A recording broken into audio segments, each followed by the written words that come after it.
भौतिकतावादी चाहते हैं कि मैं और पैसा कमाऊँ, मैं और फॉरेन जाऊँ, कनाडा जाऊँ, अमेरिका जाऊँ, मुझे वीज़ा मिल जाए, मेरा बच्चा चला जाए, मेरी बेटी चली जाए, मैं भी चला जाऊँ।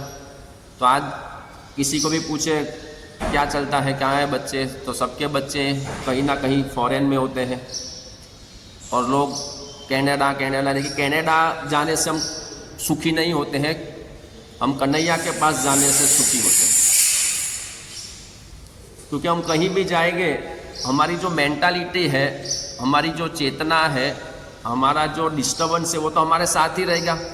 वो चाहे कनाडा हो, चाहे अमेरिका हो, चाहे इंडिया हो। इसलिए तो अर्जुन ने कहा था कि नहीं प्रपश्यामि ममापनुद्याद्य सुखम उत्सुष्णम इंद्रियाणाम अवाप्य भूमा सपन्न मृदम राज्यम सुराणाम अपि चाधिपति। इसलिए तो अर्जुन ने कहा था कि ये सब कुछ मेरा शोक थोड़ी दूर करेगा, एक पृथ्वी का निष्कटंक राज्य। क्योंकि राज्य मिलेगा तो भी अर्जुन दुखी है, नहीं मिलेगा तो भी दुख है, क्योंकि उसके मेंटालिटी में दुख है, उसका भगवान के साथ कनेक्शन नहीं है, शरणागति नहीं है, इसलिए वो दुखी है। तो कोई भी व्यक्ति कनाडा जाने से सुखी हो जाएगा, ये पूरी भूल धारणा है। अमेरिका जाने से व्यक्ति सुखी हो जाएगा, ऐसा नहीं है। ऐसा संकल्प करता है कि मुझे वीज़ा चाहिए ही, मैं सुखी हो जाऊंगा वहाँ पे। ठीक है, पैसा ज़्यादा मिले कम मिले वो अलग बात है, लेकिन वहाँ जाने से सुख मिलेगा ऐसा नहीं है। अगर ऐसा होता तो वृंदावन में हज़ारों फॉरेनर्स क्यों आ चुके हैं, मायापुर में कितने फॉरेनर्स फॉरेन छोड़ के इंडिया में क्यों आ गए हैं। अगर वहाँ पे सुख होता तो वो यहाँ पे क्यों आते, क्यों सब कुछ छोड़ के यहाँ पे भगवान कृष्ण की सेवा पूजा करते हैं।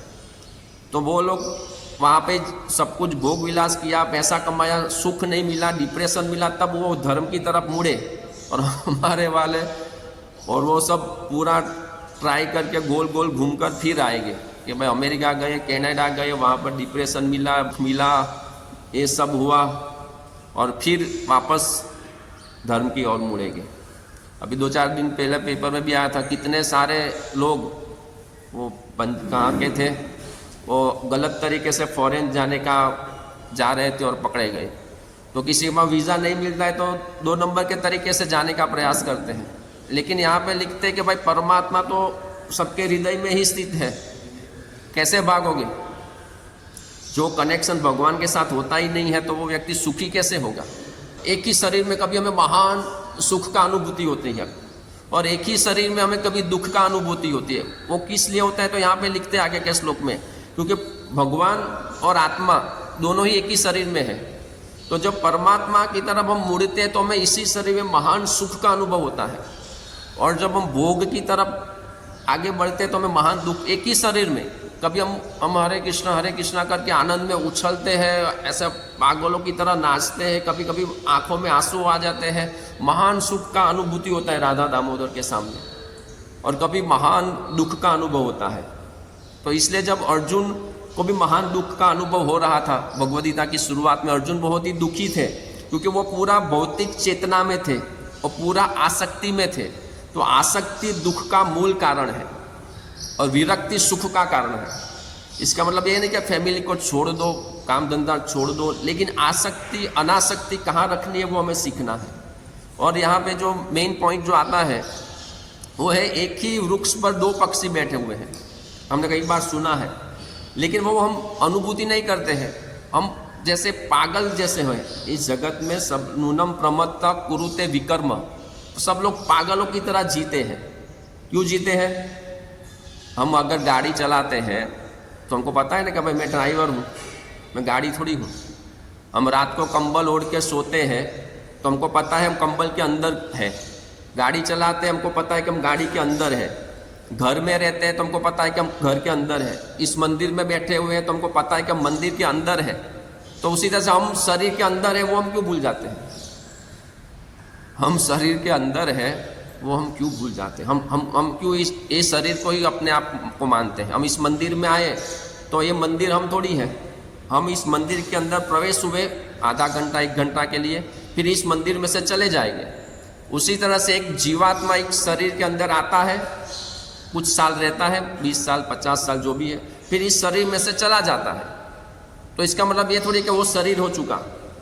तो जो व्यक्ति अपने आप को शरीर समझेगा वो कभी खुशी कभी गम में जिएगा, वो कभी बहुत ही आनंद प्राप्त करेगा, बहुत ही दुख प्राप्त। लेकिन जो समझेगा कि मैं ये शरीर नहीं हूँ, तो वो हमेशा एक स्टेबल पोजीशन में जिएगा। लोग आज डिप्रेशन, चिंता, तनाव में क्यों फंसते जा रहे हैं? क्योंकि वो अपने आप को शरीर ही समझते हैं। अगर वो कुछ समय के लिए भी इतना समझ जाए कि मैं ये शरीर नहीं हूँ और ये जीवन ही सब कुछ नहीं है, कुछ सालों के लिए मिला है, तो वो थोड़ा शांत हो जाएगा। उसको मनोचिकित्सक के पास जाने का ज़रूरत नहीं पड़ेगा। वो एक बार शांति से हरे कृष्णा करके भगवान के साथ, परमात्मा के साथ अपना कनेक्शन जुड़ता है, उसको परम शांति का अनुभव होता है। क्योंकि बार बार यहाँ पे आता है कि परमात्मा, भगवान कृष्ण परमात्मा रूप में हमारे हृदय में है, तो क्यों बाहर सुख ढूंढना है? क्यों दर दर भटकना है? क्यों सबसे भीख मांगना है कि भाई मुझे सुखी कर दो, मेरा मदद कर दो, मुझे ये दे दो, मुझे वो दे दो, मुझे वीज़ा दे दो? क्या क्यों मांगते रहते हैं? सबसे शक्तिशाली, परम ऐश्वर्यशाली, भोक्ता, सब कुछ देने वाला, हमको सब वरदान देने वाला तो भगवान हमारे हृदय में ही है। क्यों थोड़ा सा झांकते नहीं है? क्यों उनके साथ कनेक्शन नहीं करते? क्यों आंख बंद करके भगवान का स्मरण नहीं करते हैं? हो जाएगा कनेक्शन। वो मोबाइल से अमेरिका रिलेटिव्स होते तो वहाँ तक हमारा कनेक्शन पहुँच जाता है मोबाइल से। कितने दूर है अमेरिका, लंदन, यूरोप, कितने दूर है कनाडा, तो वहाँ तक हमारा कनेक्शन पहुँच सकता है। तो कितने नज़दीक है भगवान परमात्मा रूप में, वो तो सोचने वाली बात है। कितने नज़दीक है, फिर भी कनेक्शन नहीं हो पा रहा है। क्यों नहीं हो पा रहा है? क्योंकि यहाँ पे लिखते हैं 2 पक्षी एक ही वृक्ष पर बैठे हुए हैं, एक फल खाने में ही लगा हुआ है, दूसरा उसको देख रहा है। इसी तरह से हम भोग में लगे हुए हैं। बस कहाँ है मेरे लिए भोग का साम्राज्य, कहाँ है मेरे लिए भोग की सामग्री? इसलिए हमारा ध्यान भगवान की तरफ नहीं जाता है और नहीं ही जाएगा। जब तक हम भोग विलास में पड़े, हमारा ध्यान भगवान की तरफ नहीं जाएगा। हमको ये समझ में नहीं आएगा। क्यों नहीं आएगा? क्योंकि कृष्ण है सूर्य सम, माया है अंधकार। जहाँ कृष्ण है वहाँ नहीं माया का अधिकार। जब कोई व्यक्ति भोगना चाहता है तो उसको विस्मृति लानी ही पड़ेगी कि उसके अंदर परमात्मा है। अभी मान लो कि कोई मोबाइल में खराब देख रहा है और मैं उसके बाजू में ऐसे खड़ा हो जाऊं, तो वो देखेगा? तो नहीं देखेगा कि प्रभु जी बाजू में खड़े हुए हैं। तो वो भोग कैसे कर पाएगा? तो इसलिए हम इस जगत में भोग के लिए तो आए हैं।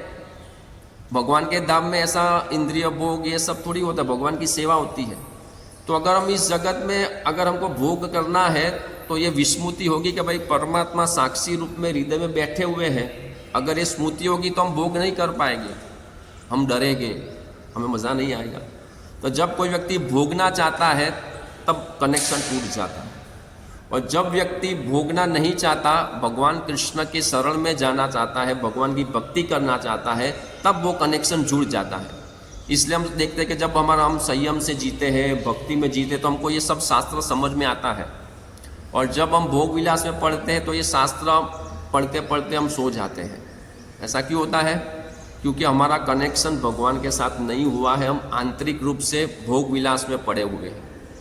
इसको समझने के लिए पहले भी एक दृष्टांत दिया था, लेकिन आज का श्लोक तो सेम उसके ऊपर ही है, तो इसलिए वापस रिपीट करना ज़रूरी है। कि 2 मित्र थे, एक का नाम था ईश्वर, ये यहाँ पे है ना कि दोनों मित्र है। क्या लिखा है यहाँ पर? यहाँ पर लिखे कि एक ही वृक्ष पर 2 मित्र, एक ही वृक्ष पर 2 पक्षी है, दोनों मित्र है। उसी तरह से 2 मित्र थे। एक मित्र का नाम था ईश्वर और उसके दूसरे मित्र का नाम था जीव। ईश्वर बहुत ही मित्र था, वो बहुत ही पैसे वाला था। उसके घर में इम्पोर्टेड गाड़ियाँ, बड़ा बड़ा बंगला, उसको अबोजों से भी ऊपर इतना पैसा था उसके पास। और जीव जो उसका मित्र था वो गरीब था। अभी जीव ने देखा कि ईश्वर का इतना बड़ा साम्राज्य है, तो उसको भी भोग की इच्छा हुई, उसको भी गाड़ी चलाने की इच्छा हुई। तो उसके दोस्त ने उसको दे दिया। दोस्त है मेरा, उसको वो चाहता है तो दे देता हूँ। तो उसने उसको गाड़ी दी, बंगला दिया। और वो गाड़ी कैसी थी? वो गाड़ी 9 द्वारों वाली थी, 9 दरवाजे थे उसमें। हमारी गाड़ी में तो 4 दरवाजे होते, वो बहुत बढ़िया गाड़ी थी। 3 आजू बाजू, 3 इस तरफ, 3 उस तरफ, 6, और ऊपर जो उसमें से बाहर निकलते ना, उसे ऊपर 3। तो ऐसे 9 दरवाजे वाली गाड़ी दी उसको तो मज़ा आ गया। तो बोला कि ठीक है, मैं जाता हूँ घूमने के लिए। तो उसका जो दोस्त था ईश्वर, उसने बोला कि रुको, मैं साथ में तुमको एक बुक भी देता हूँ कि इस गाड़ी को कैसे ऑपरेट करनी है, क्योंकि तुम तो इतनी इम्पोर्टेंट गाड़ी है 9 दरवाजे वाली, तुमको पता भी नहीं पड़ेगा कि ये गाड़ी कैसे चलानी है, ये गाड़ी की सिस्टम क्या है, रिमोट क्या है, एसी क्या है, म्यूज़िक कैसे बजता है। ये साथ में एक बुकलेट भी देता हूँ, पढ़ो। और साथ में मैं मेरे दूसरे मित्र परमात्मा को भी बाजू में बिठा देता हूँ गाड़ी में ही, वो तुम्हारा ध्यान रखेगा।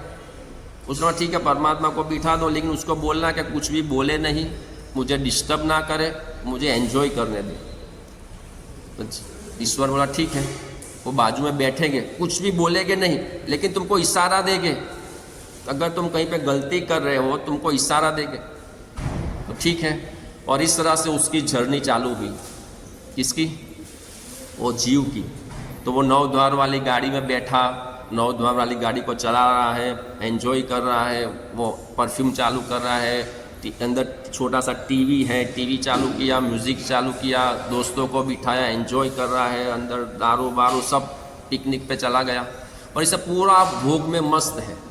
परमात्मा चुपचाप बैठे हुए कुछ बोल नहीं रहे और इस तरह से उसका घूमना फिरना चालू हुआ। वो कितने साल तक मिली थी उसको कुछ पता नहीं था। और इस तरह से चलते चलते वो हिल स्टेशन पे घूमने गए। वहाँ पे जाते जाते जब बहुत ही बड़ी खाई आई, वो गाड़ी उसमें गिरने वाली थी, तब परमात्मा ने इशारा किया कूद जाओ। और वो जीव कूद जाता है, परमात्मा भी निकल जाते हैं और वो गाड़ी गिरती है, भस्मीभूत हो जाती है। फिर जीव को याद, हाँ परमात्मा मेरे बाजू में बैठे। फिर उसको बोलते हैं कि अभी मैं 9 द्वार वाली गाड़ी मेरी भस्मीभूत हो गई, अभी भी मैं संतुष्ट नहीं हुआ हूँ, मुझे और एक गाड़ी दे दो। थोड़ा छोटा होगा तो भी चलेगा, लेकिन मुझे और एक गाड़ी दे दो। और वो परमात्मा उसको और एक गाड़ी देते हैं और फिर से घूमना घूमना घूमना चालू। उसी तरह से भगवान कृष्ण का अद्भुत राधा रानी के साथ साम्राज्य, गोपियों के साथ साम्राज्य, लक्ष्मी देवियों के साथ साम्राज्य देखकर हमको भी इच्छा हो कि कृष्ण की क्यों भोगता, हम क्यों नहीं। तो जब ऐसी भावना आती है तो कोई भी व्यक्ति भगवान के साथ नहीं रह सकता। भगवान के धाम में इतना ऐश्वर्य है, इतने सुंदर गोपियाँ है कि यहाँ पे तो कुछ भी नहीं है। तो ऐसी भोग की कामना के साथ कोई भगवत धाम नहीं रह सकता। प्रभुपाद जी बार बार जगह जगह पे लिखते कि भगवत धाम में काम वासना जैसा कुछ है ही नहीं। तो जब कोई व्यक्ति ऐसी भावना, कुछ भी भोग की इच्छा करता है तो उसको बॉडी मिलेगा ही, क्योंकि हम जिस जो सच्चिदानंद रूप है उसमें ये सब नहीं होता है। तो इसलिए हमको ये 9 द्वार वाला शरीर मिला। 9 द्वार वाला, 2 आँखें, 2 कान, नाक, मुंह, गुदा, जनेंद्रिय, इस तरह 9 द्वार वाला जो शरीर मिला। फिर भगवान ने सोचा कि ये तो भटक जाएगा, इसलिए परमात्मा बैठ गए हमारे हृदय में, हमारे बाजू में, और बुकलेट दे दिया गाड़ी कैसे चलाना। इसलिए भगवत गीता भगवान ने दे दिया कि भाई गाड़ी तो मैं दे रहा हूँ, ये शरीर तो मैं दे रहा हूँ 9 द्वार वाला, तुम इसमें घूमोगे भी। परमात्मा तो कुछ बोलने वाले नहीं है, वो इशारा करते हैं। कई बार हमको मालूम पड़ता है कुछ गलत करते हैं ना, आवाज़ आती है हृदय में से, गलत है, आती है कि नहीं आती। हमको पता है कोई व्यक्ति सिगारेट पी रहा है, व्यभिचार कर रहा है, चोरी कर, उसके हृदय में एक बार तो आवाज़ आती ही है कि मैं ये गलत कर रहा हूँ। हम किसी का दिल दुखाते भी है तो हमको हृदय में होता है नहीं करना चाहिए था, गलत हो जाता है। वो परमात्मा इशारा देते हैं कि भाई तू गलत कर रहा है। तो उसी तरह से परमात्मा को बिठा दिया, भगवत गीता दे दिया और ये 9 द्वार वाला शरीर दे दिया। हमारी इच्छा के कारण अभी हम घूम रहे हैं, कभी ये यहाँ पर कभी वहाँ पर, लेकिन बाजू में ही परमात्मा, ड्राइवर के बाजू में ही परमात्मा बैठे हुए, वो हम भूल जाते हैं, भूल जाते हैं, भूल जाते हैं। और परमात्मा हमको याद दिलाते रहते हैं। और इस तरह से घूमते घूमते जब हमारा शरीर भस्मीभूत हो जाता है, तब उसमें से आत्मा और परमात्मा दोनों निकल जाते हैं। शरीर स्मशान में भस्मीभूत हो जाता है और हम अभी भी इस शरीर को भोगते भोगते इतना अनादि, कितने युगों, कितने कल्प बीत गए यही वासनाओं को परिपूर्ण करने में, लेकिन अभी तक वो वासना परिपूर्ण नहीं हुई है। तो ये 40 साल 50 साल में क्या पूर्ण हो जाएगी? कितने कितने ब्रह्मा जी का जीवन गिनो तो कितना सतयुग, त्रेतायुग, द्वापर युग, कलयुग, ये चारों युग 1000 बार के चले जाते हैं। ऐसे तो कितने जन्म हमने बीते, कभी पशु की योनि में, कभी कुत्ते के शरीर में, कभी बिल्ली के शरीर में, हर योनि में हर तरह का सुख अनुभव कर लिया है। ऐसा नहीं कि बाकी है, वो सुख करते करते मनुष्य जीवन मिला। और मनुष्य जीवन में भी वही, फिर आहार, निद्रा, भय, संतान उत्पन्न करो, बस वही। तो हम क्यों नहीं सोचते कि भाई अभी तक संतुष्ट नहीं हुए हैं, तो ये 2-5 साल में और क्या संतुष्ट हो जाएंगे, इस जीवन में क्या संतुष्ट हो जाएंगे। इसलिए श्री प्रभुपाद जी ने परम पूज्य भक्तिचारू महाराज जी को कहा था कि इतने इतने जन्म हमने बिता दिए भोग विलास में, सिर्फ एक जन्म कृष्ण को दे दो, एक जन्म कृष्ण को दे दो। मान लो कुछ नहीं हुआ तो भी क्या नुकसान है, इतने जन्म हमने माया ने दिए हैं, एक जन्म कृष्ण को दे दो, कुछ नहीं भी हुआ तो क्या नुकसान है। और हमने तो पूरा जन्म भी नहीं, 40-50 साल जो भी हमारे हैं, हमने इतने साल तो भक्ति ठीक तरह से की नहीं है। अब जो भी 5 साल 10 साल जो भी बाकी है बचा है, उसमें तो पूरा दे दो जीवन। इतना जीवन तो हमने वो पैसे कमाने में, बच्चे में, पत्नी में, पति में, माँ बाप में, जो भी है, अभी तो पूरा, और पूरा मतलब ये कि अंदर से बार हमारी जवाबदारी अभी भी बाकी है। भाई पति है, उसका पालन पोषण, उसको घर का करना है तो करो, लेकिन अंदर से तो समर्पित हो जाओ, अंदर से तो भगवान को पूरा समर्पित हो जाओ, भोग विलास को विरक्त हो जाओ कि इसमें कुछ सुख नहीं है। जो भी सुख है वो क्षणिक है, टेम्पररी है, और वो दुख के साथ मिश्रित है, हमको जन्म मृत्यु में बांधने वाला है। तो इस तरह से हम जब शुद्ध भक्ति में लगते हैं, तब परमात्मा कृष्ण को बोलते हैं। परमात्मा हर क्षण चेकिंग करते हैं। बाजू में ही एक वृक्ष पर 2 पक्षी बैठे, एक खा रहा है, और भगवान का पोजीशन तो देखो कितना ग्रेट भगवान है। कि कोई व्यक्ति भोग विलास कर रहा है, परमात्मा उसके साथ ही है, लेकिन परमात्मा मोहित नहीं होते हैं। कोई व्यक्ति व्यभिचार कर रहा है तो परमात्मा तो बैठे हुए हैं, देख रहे हैं, हम मोहित होकर पापाचार कर रहे हैं, लेकिन परमात्मा को कोई असर नहीं।